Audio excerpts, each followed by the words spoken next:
what's up you guys? Marty Schwartz here. Now, we're doing something a little different this Tuesday. I hope this topic will challenge you to rethink the way you approach learning guitar. I feel like I can confidently say that everyone who views my videos does so to become a better guitar player. And while I'm sure that many of you are making progress, you may not know if you'll ever reach true guitar greatness. I'm sure you've heard the cliches, the 10,000 hour rule, learn something new every day, and practice makes perfect. And yes, they are cliches, but if you want to be good as Jimi Hendrix, these little phrases are actually a good place to start. Let's first take a closer look at the 10,000 hour rule. This little mantra claims that you can become an expert in anything if you spend 10,000 hours doing said activity. Basically, as the theory goes, Da Vinci, Einstein, and Clapton alike spent at least this much time to reach their level of authority in their discipline. That's it. You're all just 10,000 hours away from greatness. So start logging your time now, and when you reach 10,000, you'll be able to keep up with Eddie Van Halen. Not so fast. It's actually a little more complicated than that. Time alone is no indicator of success. After Malcolm Gladwell published his book Outliers, many scientists came out and basically called BS on this magical rule, saying that only little over 10% of people who adhered to it reached the highest levels of expertise. Other factors, including natural intelligence, age, and most importantly, deliberate habits, provide a much larger contribution to one's eventual proficiency. If you're innately talented and start at a young age, practicing certain skills guided by an expert will increase the likelihood of your success. Think of it this way.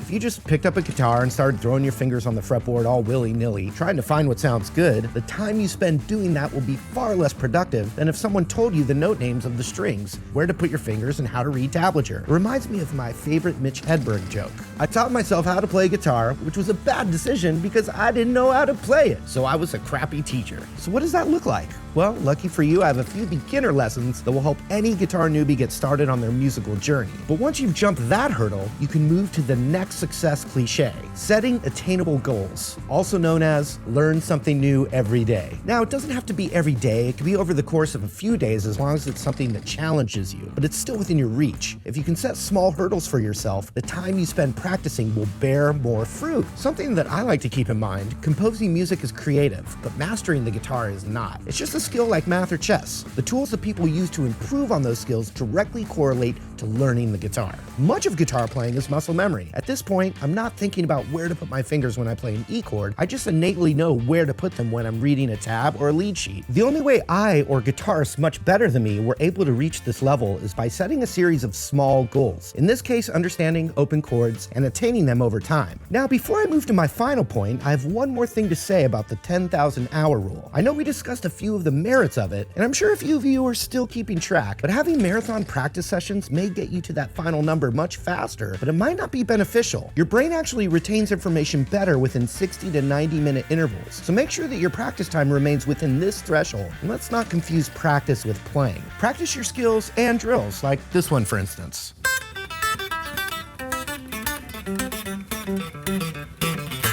For this finite amount of time, but jam as long as you like. Which brings me to my last point, and probably the one I've heard most often: practice makes perfect. In my view, a more honest version of this phrase may be practice makes permanent. We've already talked about achieving attainable goals, but simply achieving said goal and moving on to the next one isn't enough. If you work on your A minor pentatonic scale just enough to be able to play it, then move on to the next thing and never come back to it, you'll probably forget it and not understand how to use it in the context of a song or a solo. That's why you need to continue to repeat what you've learned until you've actually retrained your brain around that task. Scientists call this process myelination, and each of the 3 learning cliches we've gone over in this video contribute to this process. There's actually this stuff in our brain called myelin, and when we properly practice guitar or do anything repetitively, the myelin substance gets stronger, allowing the electrical signals in our brains to move much faster. This process causes the tasks that we're practicing to become near second nature over time. Just like how we know to walk by putting one foot in front of the other, we don't think about it. So go forth and practice. Set yourself some goals, run some drills, jam with friends, use your time wisely. Maybe then, after let's say 10,000 hours or so, you'll be as good as Jimi Hendrix. Is your brain overfilled with myelin? Are there any other topics you'd like to see me discuss here? Let me know in the comment section below, and while you're down there, don't forget to like and subscribe. Also, I have new merch at Teespring. You can see